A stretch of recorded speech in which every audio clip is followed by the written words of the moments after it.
You know, I think that a lot of Christians today have what I'd call a chapter 7 Christianity.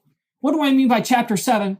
If you open up a fiction book, let's say you find a Stephen King book, and you just open up to chapter 7. You know, you might be interested and you might know a lot about the story if you continue from there. But the problem is, if you miss those first 7 chapters, you really aren't going to totally understand what's happening in the chapters that you're reading. You don't understand who the characters are. You don't understand what their hopes and dreams are. You don't understand what their objectives are. You don't understand what the problems, the conflicts, the villains. You don't understand anything that's happening in.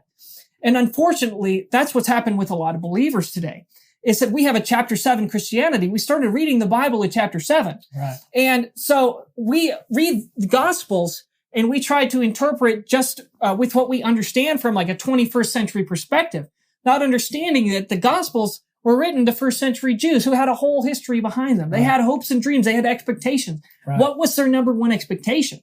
It was everything that the Old Testament had promised about the kingdom of God. Yeah. They had this hope that one day God was going to come and he was going to defeat their enemies. One day God was going to come and he was going to rule over the nations. He was going to set all things right. He was going to invade the whole world with the light and make things that are out of place, put them back into place. Things that are evil, put them right.